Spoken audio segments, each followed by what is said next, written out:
Hi, welcome to Shop Talk Express. Today I'm with Chase Smith, who is with Retail Insight. Thanks for joining me today, Chase. Yeah, it's great to be here. So, you and I were both at the NACS show recently, which was in your hometown of Atlanta, Georgia, in the USA. And it was great time having all those people there. It was, I think, your first time going to the NACS show, too. Yeah, it was my first time, and with all those people, there was definitely a lot of people there. So I was impressed by how many people were there. And you got a chance to get out on the show floor, and you also got to host some people in some stores in your, I'll say, neighborhood. That was probably pretty special as well. It was great to meet all the retailers, get to see the stores firsthand. And with you guys, we got to tour a couple of stores to see the behind the scene operations as well, which was great insight. So we thank you for that. On the ground learning for sure. So, Chase, tell us a little bit about Retail Insight and how you guys help the industry, and then maybe even with some brief examples that you saw in the stores in Atlanta. Yeah, absolutely. So at Retail Insight, we optimize in-store execution through advanced analytics platform. We do this by using data that retailers already collect, so sales data, inventory data. With this data, we use cognitive technology, which is a combination of subject matter expertise and advanced mathematical techniques, such as AI and machine learning. For about 17 years, we have been using this type of technology to help retailers increase their revenue by improving on-shelf availability, improving inventory records, and decreasing waste. And just some of the things that we saw at the tours that we'll get into more in a minute, but just seeing how much traffic is coming through the stores. There's constantly people coming through, and our platforms help making sure that these products are available as these customers are coming in the stores. That's always really important. You want to make sure they've got what they need conveniently, of course. So, you mentioned a little bit that's one of the challenges, but in general, what are some of those challenges that retailers in the US, around the world, what are they facing that are that you noticed either on the tours or just in general that you at your work through Retail Insight? Yeah. So the first one that everybody's talking about is labor. Of course, labor is hard to get right now. And in these convenience stores, we have around 3 to 4 employees that have a ton of different tasks to do. So they have to stock the shelves. They have to help receive some of the inventory, manage the cashier lanes. There's a ton of different things to do. So that's one struggle that we see across the industry. The next one is inventory records. So per the ECR group, around 60% of retailers' records are inaccurate. This leads to a lot of lost sales because if you got to think about it, if you inventory says you have product and you don't, then the product's not on the shelf, it's leading to lost revenue. The next one is the big one is product availability.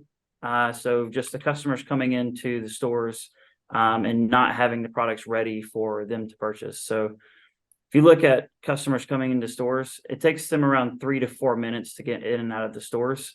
So it's got to be fast. They're there to get gas, get what they need, and leave. It's not like a typical grocery store. Around 23% of customers last year said that they did not purchase a product in a store because the product was not available on the shelf. So this led to a lot of lost sales. So that's a big problem, making sure that you have product available. And then to tie it back to the labor issue, you need to make sure that your employees have time to stock these shelves and without just walking around aimlessly to find these gaps. The last one to tie into the product availability is, again, you have high traffic.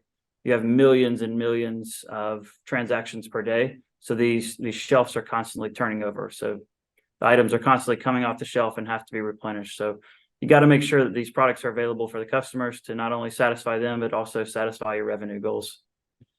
Oh, for sure. I mean, people might be just stopping in because they needed gas, and came in just to find something to keep themselves busy and then to eat because they're hungry. But a lot of people really come in every day they have something in mind, like you said. And the worst thing you can do is not have it.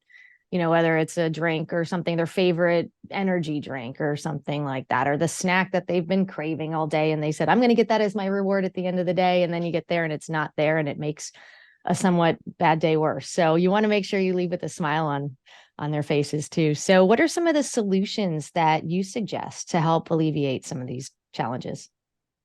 Yeah, for convenience store, two of the solutions that we see across the convenience store industry are availability insight and inventory insight. So availability insight, what it focuses on is improving that on shelf availability score, making sure the products are there. We do this with a platform that tells the retailer in store what items that we flagged an issue with. So let's say in a convenience store, about 10 to 15 alerts they'll get per day that says, hey, go check the Red Bull or go check the Snickers bar. We expected you to sell stuff. You're not selling items. The employee can then go over there instead of walking around the store. The employee can go to these specific areas to fix the issue. They then, once they log it out, it's very easy platform, very easy to use. It tells them what was the problem. Was it out of stock? Then they can restock it. So they put down, hey, I had to restock it, or hey, there was another product.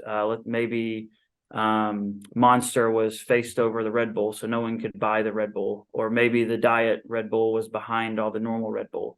So it provides these analytics back then to the corporate team to then make more to correct these issues. And again, this leads to increased revenue. We increased the on-shelf availability score by around 1 to 4%. And Wow. this leads to a large increase in revenue. The next Oh, one for is sure. yep. Sorry, continue. The next one is inventory insight. And this back to that 60% of inventory records being inaccurate. This corrects the inventory records at the store level.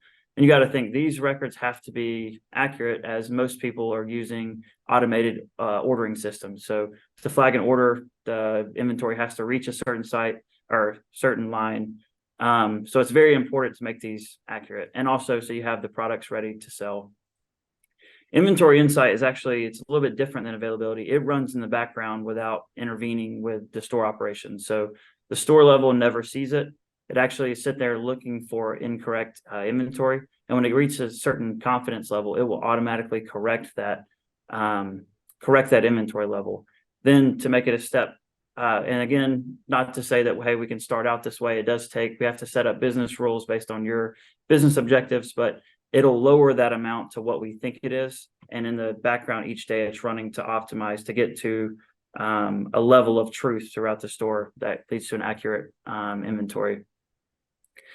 Another topic just to discuss there with both of them is it is optimizing labor from in the day-to-day operation. So again, for availability insight, you're not taking or an employee to walk around the store to find these gaps, to find these products that are overfaced. And then for inventory, you think about it, these corporate teams have audit groups. They're spending millions to travel these auditors around, spend time in the store counting. So it really alleviates that labor issue there and takes their labor to focus on more higher value added tasks. Oh, certainly. I imagine someone's not walking around with a giant piece of paper planogram going, I think that's where that went sometimes, or wait, it adds to the thinking on what is being sold. So when you think of other technologies that are out there, and there are a lot of them these days, especially with AI becoming more and more prevalent in stores, especially larger chains, how do these compare? Yeah, so the biggest issue for me, and it's great from the sales side, is it's very easy to start. So we're using data that you're already collecting. It's not something that you don't already collect. So we just need a data stream coming over to us to get started. So there's not a lot of hardware. There's no hardware involved. So we don't have to install cameras, servers, we don't have to install anything in the store. So very easy to get started and not a whole lot of capital investment at the start for hardware. And overall, it's just a lower cost overall. We provide it as software as a service.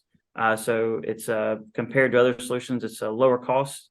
And again, it's very easy to get started as we don't have to install anything in the store. So those are the biggest differences for me. And you're using this similar data. So we hit accuracies of those other solutions as well. That's really cool. So Chase, where can people find more about this? Yeah, so you can find me on LinkedIn. And also our website is retailinsight.io. And I'd be happy to have a conversation if you just message me on LinkedIn.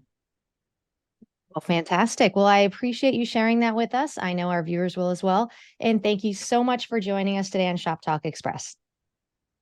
Thanks again for having me.